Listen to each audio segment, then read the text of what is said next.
함께 만드는 언론 미디어 합동조합. 여기는 국민TV. 함께 만드는 언론 미디어 합동조합. 여기는 국민TV. 주 기자님, 지난 주말에 콘도 다녀왔는데 진짜 좋았대. 주 기자님은 콘도 회원권도 갖고 있나 봐요? 부럽다. 이번에 회원권 114 거래소에 의뢰해서 싸게 구입했다는데? 콘도 회원권은 비싸지 않아요? 회원권인데? 근데 이 콘도 회원권이라고 다 비싼 게 아닌가 봐. 회원권 114에 알아보니까 종류도 많고 다양한 상품들 엄청 많던데? 그러면 우리도 봄 여행 한번 알아볼까요? 콘도는 회원권 114에서 구입하고요. 02-544-6114번 02-544-6114번 회원권 114는 인터넷과 모바일 앱에서도 검색할 수 있습니다. 콘도 회원권 거래는 회원권 114 02-544-6114번으로 바로 전화해보세요. 요즘 새롭게 생활환경 질환에서 침대 세균 먼지 위험성이 높아진다고 합니다. 만성 폐질환, 천식은 8배 높아지고 폐암은 담배보다 무려 39배나 더 높아진다고 합니다. 나도 그래서 요즘 몸이 그런가? 선배님, 피톤치드 캡슐 톡톡 한번 써보세요. 베개, 이불, 침대 커버에 뿌리는데 무방부제, 무독성이라 안심도 되고 침대 세균 먼지 99.9% 제거도 하고 진먼지 진드기는 98% 기피 효과가 있더라고요. 궁금해서 왜 살충은 안 되나요? 하고 물어봤더니 화학 제품만 살충이 된다고 하더라고요. 그래서 믿음이 생기던데요. 피톤치드 캡슐 톡톡? 네, 선배님. 피톤치드 향이 살림욕하는 것 같아요. 피톤치드 캡슐 톡톡이라. 한번 써볼까? 검색창에 네이처 아이를 검색해보세요. 전국 약국에서도 판매 중입니다. 브리핑 시작하겠습니다. 옆에 조사원 국장 나와 있습니다. 안녕하십니까? 네, 안녕하십니까. 시간이 좀 많이 지체돼서 빠른 속도로 제가 브리핑 해드리겠습니다. 먼저 일면 헤드라인부터 살펴보겠는데 오늘은 동아일보가 첫 번째로 소개되는 날입니다. 남북 고위급 회담 합의 놓고 좀 해석들이 엇갈리고 있는데 어떤 시각들을 갖고 있는지 좀 짚어드리겠습니다. 동아일보 일면 오늘 헤드라인은 이렇습니다. 유감 표명한 북, 재발 방지엔 말 흐려 이렇게 되어 있고요. 남한이 명시를 요구하자 북한이 다시 도발하면 확성기 틀어라 이렇게 답했다고 합니다. 네. 예, 대화로 관계 개선 물꼬를 텄지만 확실한 약속은 못 받아냈다 이런 우려도 있다는 게 오늘 동아일보 일면의 시각입니다. 네. 서울신문은 북악습근은 남원칙, 신남북시대 열다 이렇게 제목 뽑았고요. 대부분 신문이 긍정적으로 남북 합의 평가를 했습니다. 세계일보 보겠습니다. 흔들림 없는 원칙론, 비정상 남북관계 정상화 이런 제목 뽑았고요. 북한이 어제 준 전시 상태 해제했고요. 우리 군도 확성기 방송 중단했습니다. 어쨌든 합의는 실천하고 있는 그런 단계인 것 같습니다. 조선일보입니다. 네. 대결에서 대화로 남북 당국회담 준비.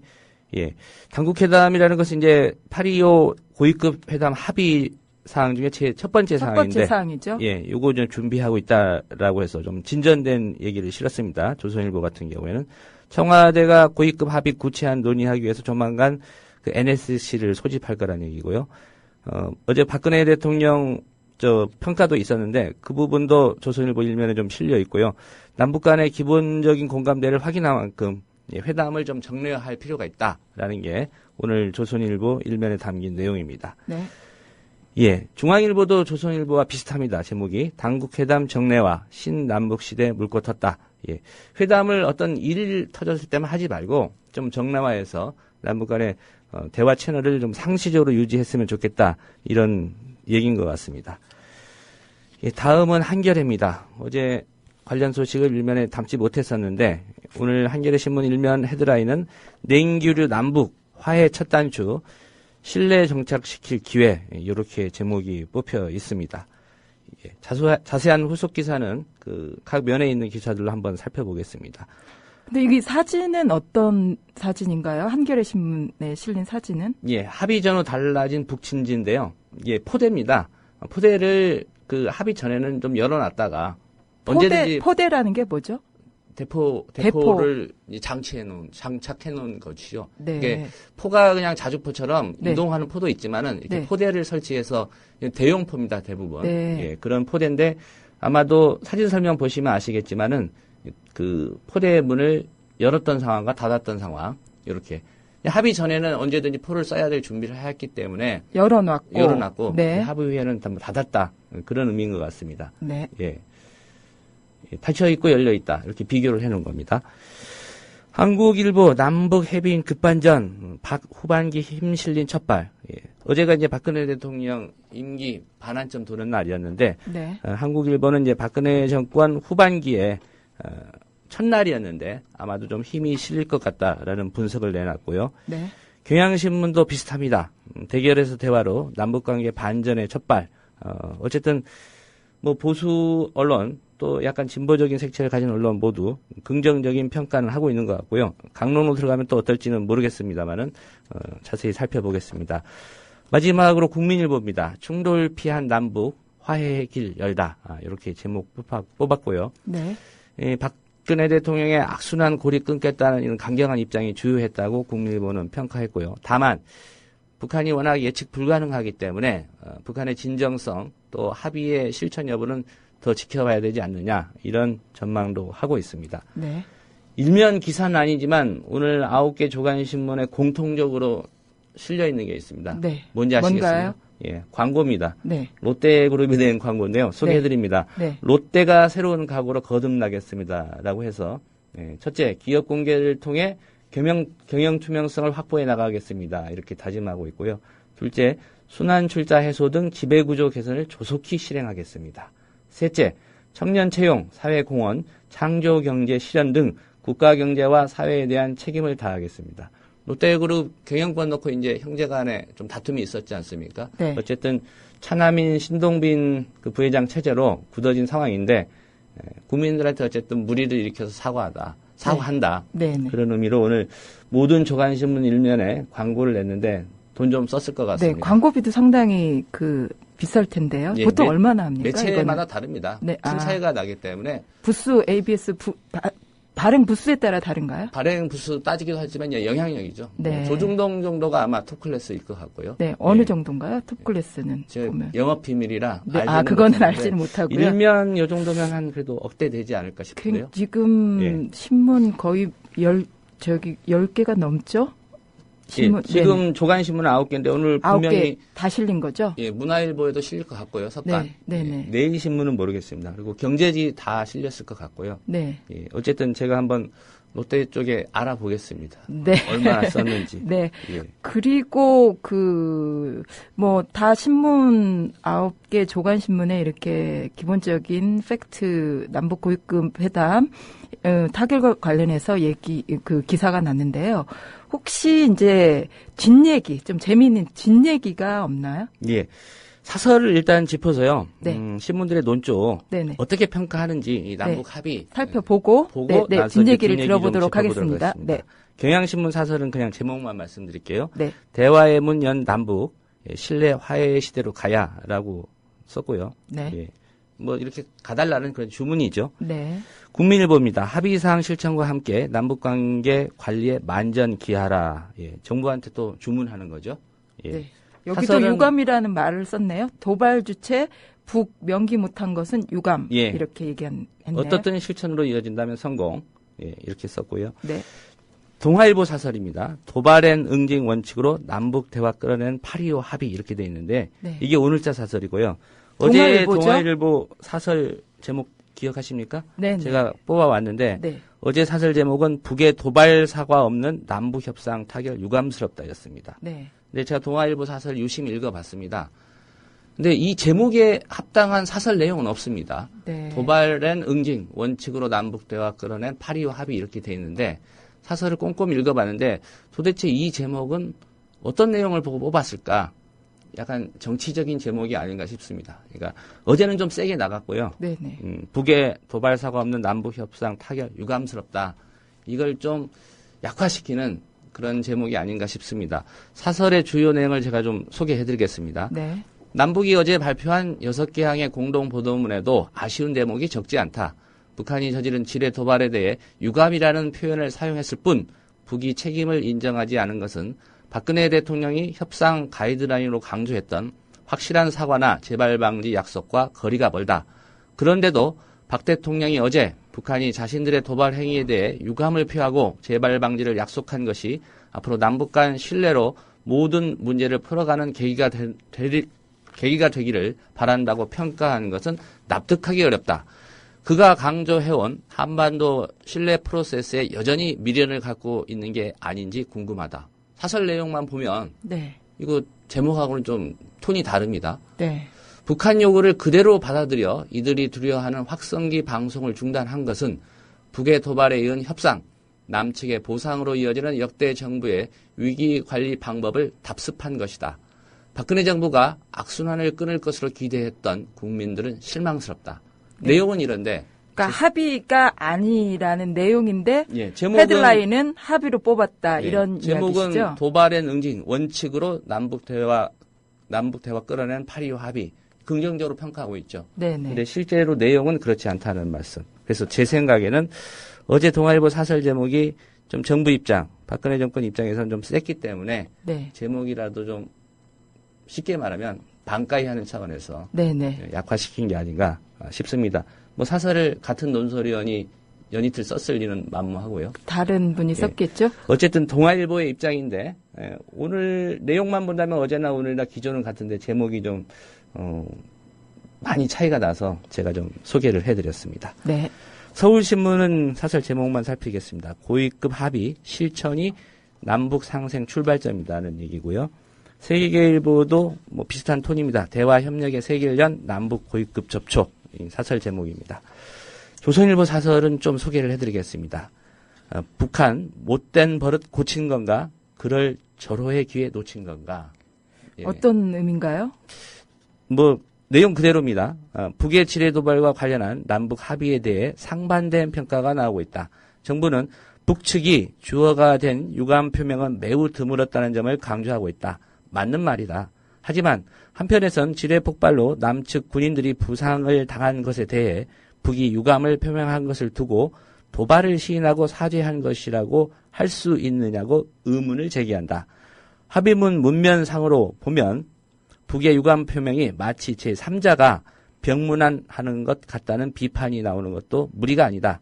협상장에 나왔던 북의 황병선은 합의 후 북TV에 나와 지뢰 도발에 대해 남측이 근거 없는 사건을 만들었다고 전면 부인했다. 이 때문에 일부에선 북집단의 잘못된 사고방식을 근본적으로 고칠 절호의 기회를 놓쳤다고 개탄하기도 한다.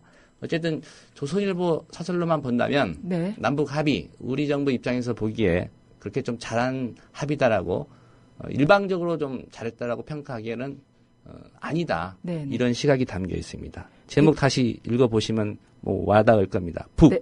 못된 버릇 고친 건가? 그럴 절호의 기회 놓친 건가? 이런 제목입니다. 네. 중앙일보는 비슷한 그런 톤인데요. 그냥 정부 그래도 잘했다. 근데 국민에 좀 초점을 맞췄습니다. 제목만 소개해드리겠습니다. 북한 도발 사과 이끌어낸 원동력은 성숙한 국민 이렇게 되어 있고요. 한겨레 사설은 남북관계 아니고요. 다른 내용인데 제가 네. 소개를 좀 해드리겠습니다. 이따 네. 기사도 좀 나오지만요. 네. 사면 열흘 만에 재벌 총수 만나 격려한 대통령 이런 사설인데요. 임기 5년의 반환점을 도는 25일 박근혜 대통령이 경기도 이천의 SK 하이닉스 반도체 공장을 방문한 건 상징적이다.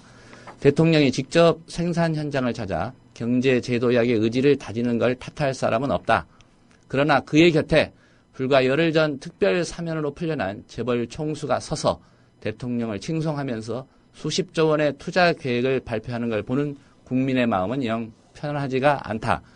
절제된 사면이니 원칙 있는 사면이 하는 말로 감추려 했지만 결국 재벌 총수 사면의 본질이 무엇인지 이날 행사는 똑똑히 보여주는 듯하다.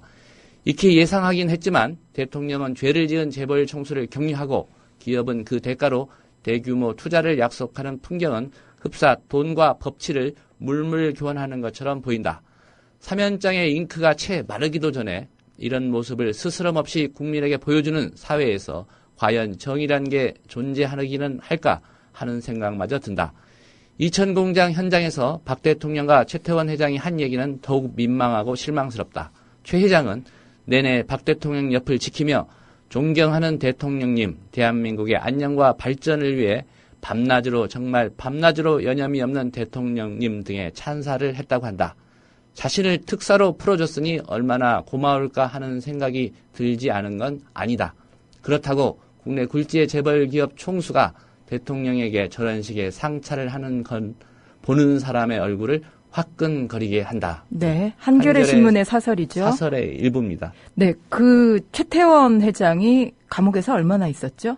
4년 실형 받았는데요. 네. 한 60, 70% 이상 형기는 소화한 걸로 알고 있습니다. 사륙 24, 한 2년 5개월 정도 있었나요? 그 사면이나 이런 요건이 한 그래도 70% 대체적으로 네네. 채워야 되는 걸로 알고 있는데 네. 제가 알기로는 3년은 안 4년 됐고 실형 선고 받았고 네네. 2년은 넘게 있었죠. 수감돼 있었죠. 네, 수감돼 있으면서 상당히 좀 어려움을 느꼈던 것 같습니다. 감옥에 있는데 어려움 안 느낄 사람이 없죠.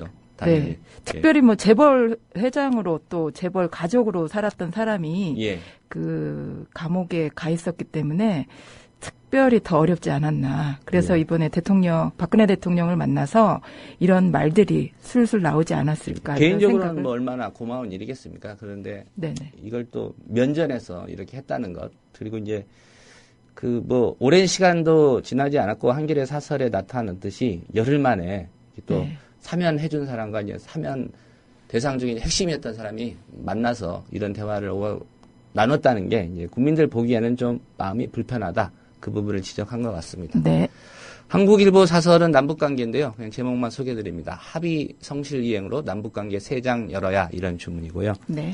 예, 그 사설과 일면 헤드라인 살펴봤고요. 네. 몇 가지 기사 살펴보겠는데 제가 네. 들어오기 전에 인터넷 보니까 검색어 1위가 김상순이었습니다. 어제는 유감이었고 오늘은 김상순. 예, 아실 겁니다. 탤런트시죠. 네네. 예, 올해 78을 김삼순이 아니고 상순. 김상순. 잘 모르시는 분들한테 제가 설명해 드릴게요. 네. 수사반장이라는 드라마에서 이제 김영사 역할을 했던 분입니다. 네. 폐암으로 투병 중에 어제 작고를 했는데 검색어 1위에 올라 있었고요. 그래서 저도 추억의 드라마에서 한번 짚어봤습니다. 네. 수사반장 멤버들 어떻게 됐나 살펴봤더니 네.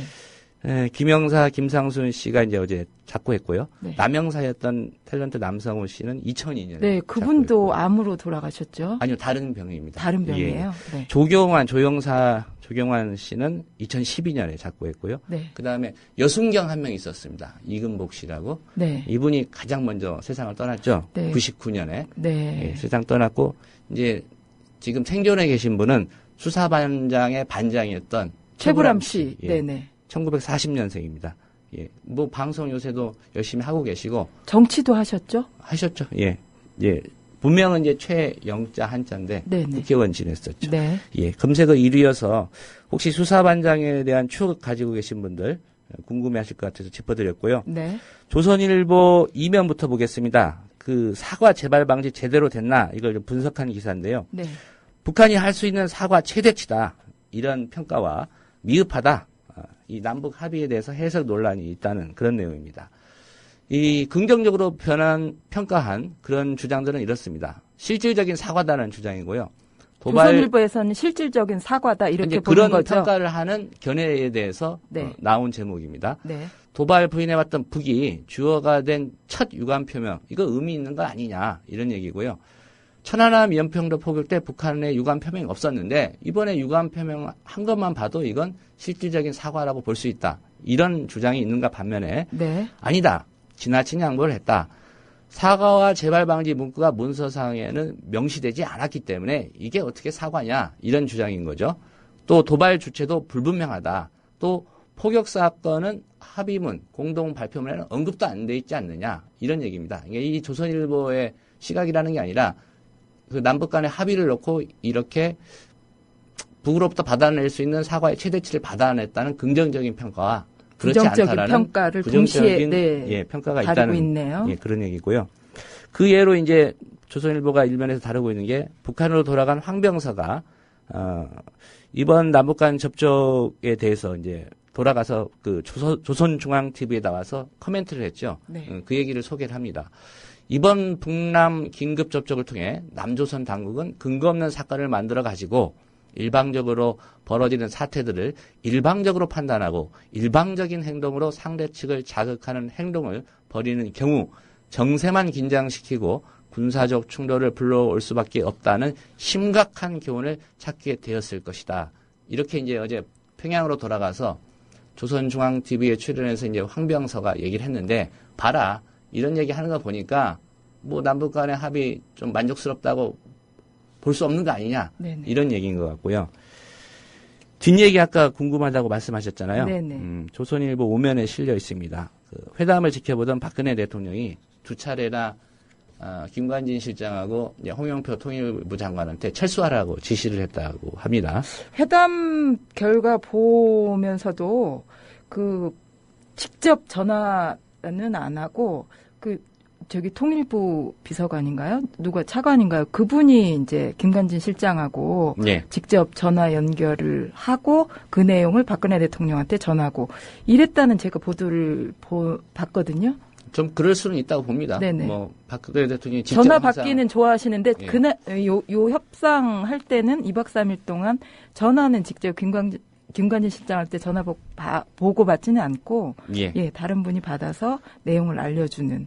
근데 내용을 알려주고 했는데 이제 두 차례 철수를 지시했다. 예, CCTV를 봤다고 하고요. 네네. 네, 박근혜 대통령이 우리 대표단 철수하라고 하세요라고 이병기 비서실장하고 남쪽 수석 대표인 김관진 안보실장 쪽에 이렇게 얘기를 했는데, 이병기 비서실장하고 김관진 안보실장이 좀 만류를 했다고 합니다. 네. 북측이 아직 의지가 있는 것 같으니까 조금만 더 하면 될 것 같다. 이렇게 만류를 하니까 박근혜 대통령이 좀 그래서 참아서 대화가 좀 이어졌고요. 네. 한 차례 더 그런 지시를 했다고 합니다. 네. 이런 박근혜 대통령의 이 대북 정책에 대해서 유연성이 부족한 거 아니냐 이렇게 지적하는 목소리도 좀 있다고 합니다. 동국대 김용현 교수가 조선일보에 이런 얘기를 했습니다. 이번 사안에 있어서도 유연성이 원칙의 틀에 갇혀 거의 발휘되지 못했고 결국 대응 방식이 벼랑 끝 전술로 갔다.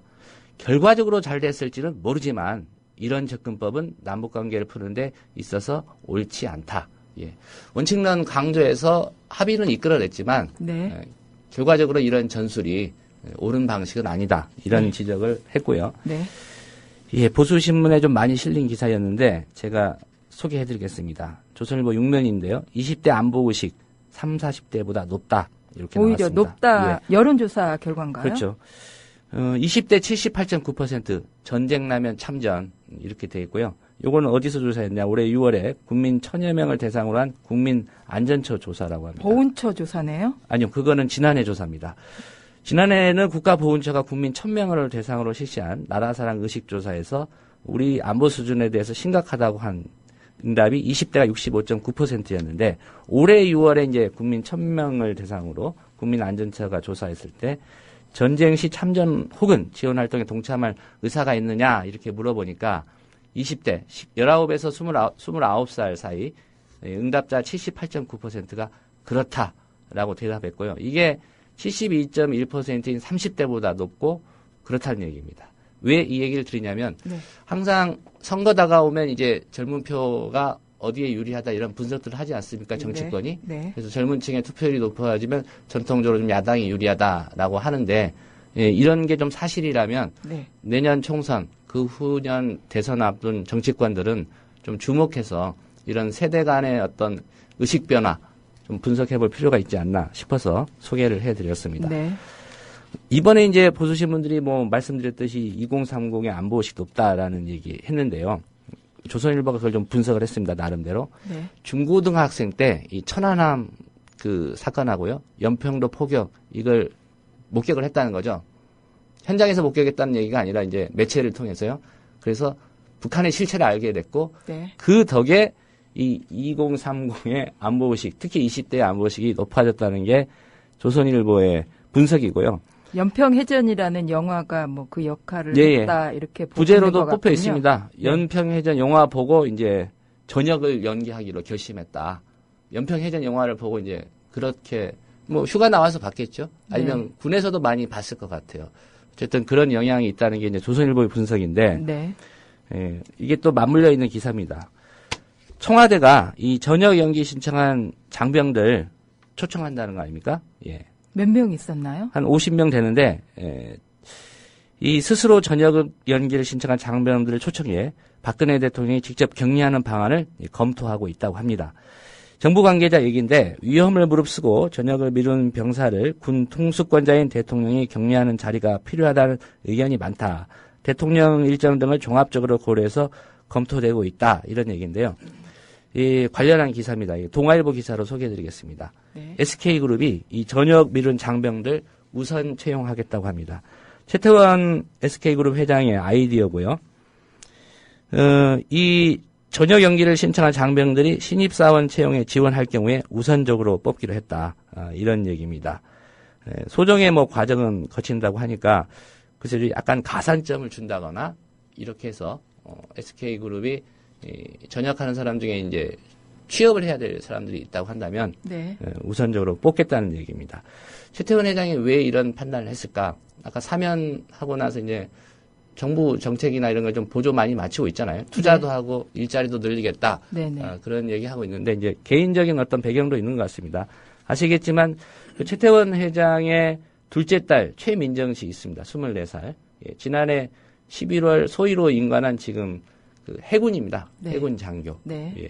그때 입대할 때도 이게 최태원 회장의 어떤 사면에 좀 긍정적인 영향을 주지 않을까 그런 분석까지도 있었는데 어쨌든 그런 점 등을 좀 감안해서 최태원 회장이 저는 그렇게 나빠 보이진 않습니다. 네. 상대적으로 이제 같이 취업을 한 경쟁자들이 뭐 어떤 불이익을 당하지 않는다고 한다면 글쎄요 면접 과정에서 점수를 더 줄지 그건 모르겠지만 소정의 절차를 거친다고 한다면 뭐 최태원 회장 입장에서는 뉴스거리도 되고 또 대통령도 청와대로 불러서 격려도 하겠다는데 네. 뭐 그 사람들 뽑겠다는데 어떨까 이런 판단은 했을 것 같고요.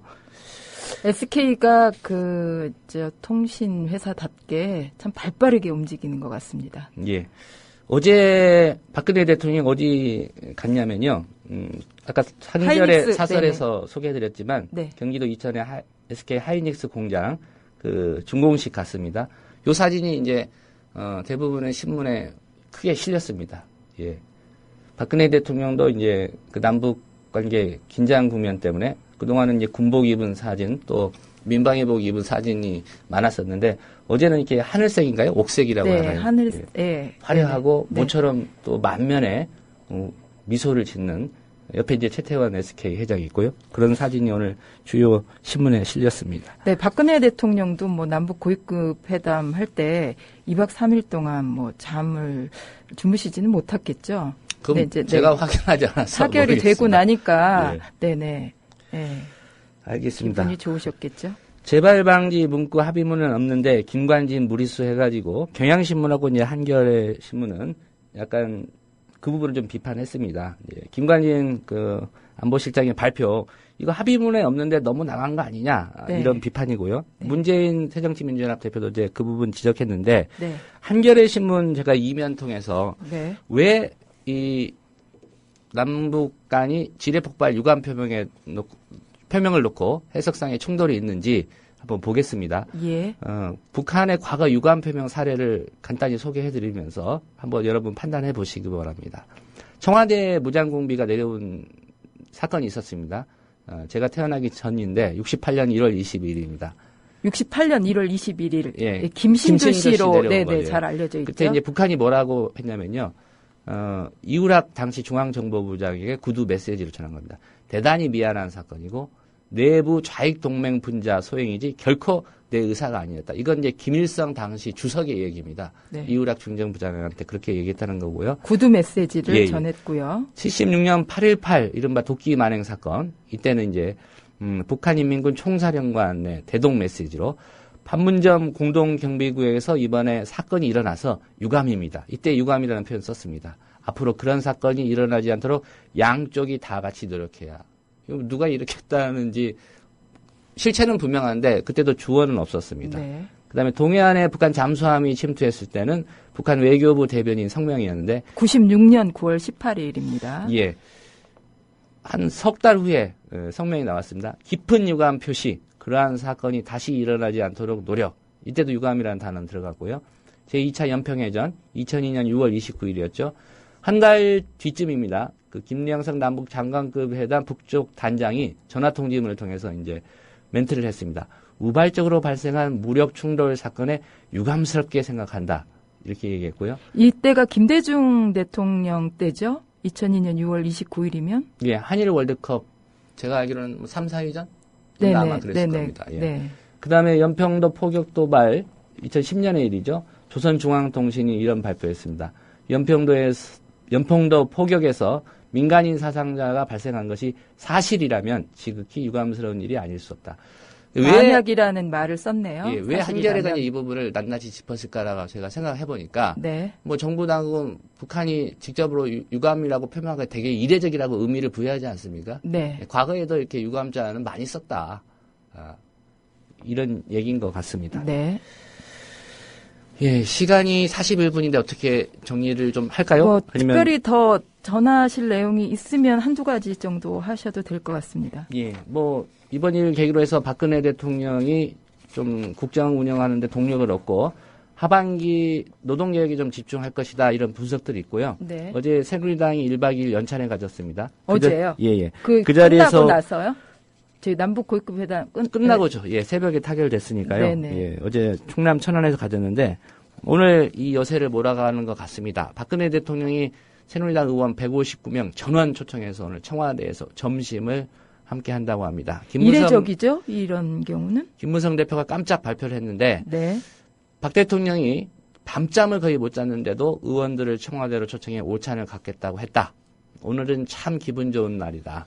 박근혜 정부의 성공이 새누리당이 총선과 대선에서 승리하는 길임을 잊지 말고 국정 동반자로서 최선을 다할 것임을 위하여 하고 어제 연찬에서 건배사를 했다고 합니다. 그러니까 그 성폭행 의혹에 휘말려서 탈당한 의원 하나 있죠? 네. 심학봉 의원. 네네네. 요분은 이제 무소속이니까 제명될 거로 기사에 많이 나오더라고요. 빠졌고요. 160명에서 이제 나머지 159명. 그래서 159명이군요. 예, 숫자 궁금해하실 것 같아서 제가 짚어드렸습니다. 오늘 청와대로 다 부른다는 얘기고요. 한 가지 소식만 저 전해드리죠. 네네. 야당 얘기가 없지 않습니까? 네. 그래서 문재인 대표가 대표 취임 후 처음으로 해외 방문 일정을 잡았다고 합니다. 네. 어딜 가느냐? 언제 어딜 가느냐? 10월에 중국을 공식 방문한다고 합니다. 예. 초청을 했다고 하는데요. 네. 중국 공산당이 초청을 했다고 합니다. 10월 중국 공산당이요? 예. 중국 공산당이요. 뭐 중국 정부가 초청한 건 아니고요. 어차피 중국은 지금 공산당 체제이기 때문에 네. 뭐 중국 정부라고 해도 지나친 말은 아닐 것 같습니다. 틀린 말은 아닐 것 같은데 중국 공산당이 초청했고요. 10월 14일에서 16일 베이징에서 열리는 아시아 정당 국제회의가 있다고 합니다. 여기에 참석해달라라고 초청을 했다고 합니다. 문재인 대표가 광복 70주년 맞아서 이제 본인의 경제 통일 구상 밝히지 않았습니까? 네. 한반도 신경제지도 뭐 구상인데요. 아마 이걸 가지고 가서 중국에 가서 좀 설명을 하지 않을까 이렇게 예. 싶은데 중국에서 받아들이기에는 이렇겠죠. 아, 이 사람이 이제 대한민국의 차기 대권 주자로 유력한 거야? 이걸 이제 판단하겠죠. 그래서 뭐 예우라든가 그래도 이제 의석수가 한 130석 가까운 그런 야당의 대표니까 어느 정도 그에 걸맞은 예우는 할 것 같은데 어느 정도의 이제 무게감을 갖고 받아들일지는 우리 국내 정치 상황이라든가 또 문재인 대표의 어떤 대권 주자로서의 입지 이런 거 판단해서 대하지 않을까 그렇게 생각이 됩니다. 네, 9월 3일 전승절 그 중국 행사에 박근혜 대통령 참석하고 예. 이어서 또 야당 대표가 중국에 연이어 방문을 하는데 그 상당히 그 중국에 공을 들이는 그 한국의 모습을 볼 수가 있네요. 예. 문재인 대표는 뭐 기회가 된다면 이제 러시아, 일본 또 미국도 방문한다고 합니다. 그런 계획들이 있다고 합니다. 네, 공교롭게도 박근혜 대통령도 취임 이후 첫 해외 방문지가 중국 아니었나요? 예. 미국보다 중국이었죠? 글쎄요, 정확히 제가 기억은 나지 않는데 어쨌든 우리 정치권에서 뭐 김무성 대표도 여름에 미국 갔다 왔고요. 어쨌든 정치적으로 이제 대권에 근접하려는 사람들은 네. 최소한 이제 미국 정도는 중국. 갔다 와야 되고요. 네네. 그다음에 네. 이제 가깝게 이제 G2니까 중국 일본, 러시아는 제가 보기에는 선택인 것 같고 네. 최소한 미, 중은 좀 필수가 아닌가 싶습니다. 그러니까 이번에 이제 문재인 대표가 첫 해외 방문지로 미국을 택하지 않고 중국을 택했다는 사실이 예. 상당히 좀 문재인 대표 네. 입장에서는 좀 고민을 했겠죠. 네네. 예. 어쨌든 또 근데 미국이 과연 야당 대표가 왜 미국에 먼저 안 오고 중국을 갈까? 뭐 이렇게까지 판단하지는 않을 것 같습니다. 네, 문재인 그 의원 대표실의 그 캠프에서 고민을 했겠죠. 예. 미국 정부에서 고민한 게 아니라. 어쨌든 차기든 차차기든 대권에 좀 다가가고 싶은 정치를 하고 싶은 열망이 있는 분들은 미국, 중국을 한 번씩은 갔다 와야 된다. 근데 그냥 관광차 갔다 오면 안 되고요. 네. 그래서 고위급 인사는 최소한 만나고 와야죠. 예. 그러면은 이번 중국 방문해서 고위급 만나실 분이 누가 있나요? 뭐 시진핑 10월이기 수석, 때문에, 네네. 10월이기 때문에 지금 뭐 예를 들면 제가 보기에는 시진핑 국가주석이나 총리까지는 만나지는 않을 것 같고요. 않을 것 같고요. 예. 예를 들면 이제 공산당이 초청했으니까 네. 공산당 당수. 당 쪽에서 이제 중국이 국가주석 겸 이제 공산당 총석이잖아요. 그 시진핑 수석이 네, 공사다. 그런 네. 차원에서 시진핑 주석이 만나주지는 않을 것 같고요. 네. 그보다 좀 아래급 아니면 이제 정부 관계에서는 한 장관급, 부총리급이나 부총리급이요. 외교부 부장이라든가 장관급이니까 조 국장님이 보시기에는 어떤 급이 나올 것 같습니까? 예상한다면. 저는 한 장관급 정도는 한 명. 우리나라로 따지자면 외교부 장관급이 예, 나올 예, 거다. 예. 중국 외교부는 이제 장관을 부장이라고 부르니까요. 네. 또 잘못 오독해가지고 겨우 부장 하나 나왔냐 이러면 안 됩니다. 예. 그러니까 2박 3일간 베이징을 이제 10월 14일에서 16일까지 그리고 가는데 이제 한 달 보름 이상 남았기 때문에 네네. 일정 조율하면서 또 네네. 상대 쪽도 일정이 있을 거 아닙니까? 네네. 예. 그런 조율하면서 격을 맞춰 가겠죠. 네. 오늘 조간 브리핑 고생하셨습니다. 조상훈 국장이었습니다. 예, 내일 뵙겠습니다.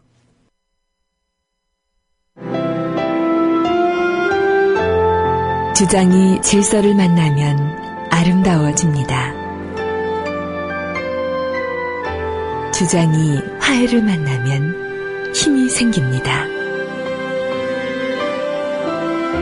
주장이 감동을 만나면 희망이 됩니다. 주장이 배려를 만나면 마음을 움직입니다. 마음을 움직이는 힘, 배려에서 시작됩니다. 한국방송광고공사 공익광고협의회. 네, 지금 시각 8시 48분 뉴스투데이를 듣고 계십니다. 오늘 워낙 무거운 주제들이 많아서요. 소프트 이슈는 가을시 한 편을 소개해 드리겠습니다. 나태주 시인의 멀리서 빈다 낭송해 드리겠습니다. 멀리서 빈다 나태주. 어딘지 내가 모르는 곳에 보이지 않는 꽃처럼 웃고 있는 너 한 사람으로 하여 세상은 다시 한번 눈부신 아침이 되고, 어딘가 내가 모르는 곳에 보이지 않는 풀잎처럼 숨쉬고 있는 나 한 사람으로 하여 세상은 다시 한번 고요한 저녁이 온다. 가을이다. 부디 아프지 마라.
네, 투데이 이슈입니다. 오늘 투데이 이슈는 차이나 쇼크입니다. 차이나 쇼크에 대해서 여러분들께서는 들어보셨을 텐데요. 어제 중국 상하이 종합 지수가 심리적 저항선이라고 하는 3,000선까지 폭락했습니다. 그 차이나 쇼크로 인해서 지금 중국발 이 위기로 인해서 한국뿐만 아니라 미국, 일본, 러시아까지 지금 많은 경제적 타격을 입고 있는데요. 다행스럽게도 한국 같은 경우는 대북 리스크가 해결이 된 상황이라서 어제 증시 상황을 살펴보면 코스피 지수는 1846.62로 전날에 비해서 0.92% 상승했고요. 코스닥 지수는 645.43으로 마감해서 5.23%포인트 상승했습니다. 이렇게 한국 증시는 8월 13일 이후 반등을 했지만 중국 증시가 연달아 이제 2달 연속 폭락하면서 지금 세계 경제가 위기로 많이 치닫고 있습니다. 세계 증시 상황을 제가 신문에 잠깐 살펴보니까요. 미국뿐만 아니라 영국, 일본, 프랑스, 그리고 중국에 이어서 세계 경제를 이끌고 간다는 인도까지도 증시가 동시에 폭락을 했습니다. 굉장히 심각한 상황인데요.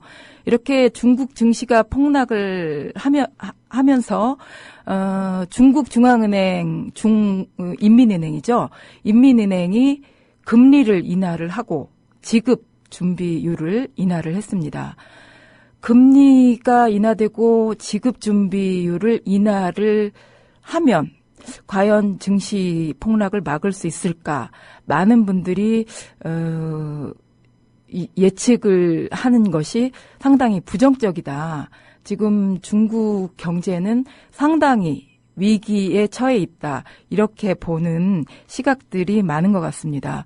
그리고 중국 증시는 세계 경제 위기로 이어질 것이기 때문에 이 차이나 쇼크가 상당히 우리가 집중하고 관심에서 살펴봐야 될 내용인데요.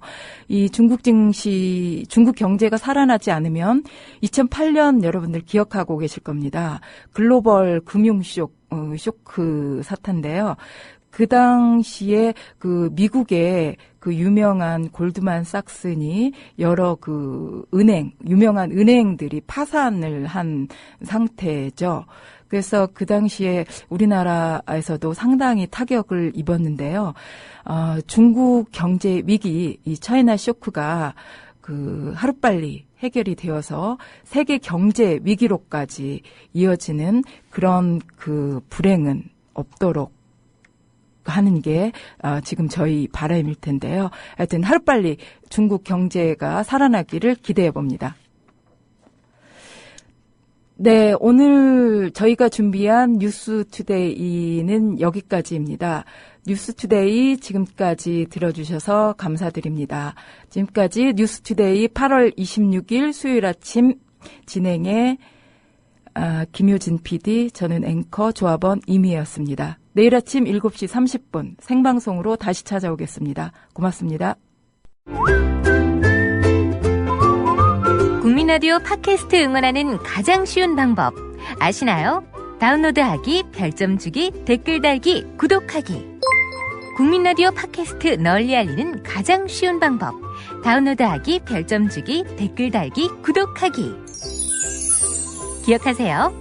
다운로드하기, 별점 주기, 댓글 달기, 구독하기.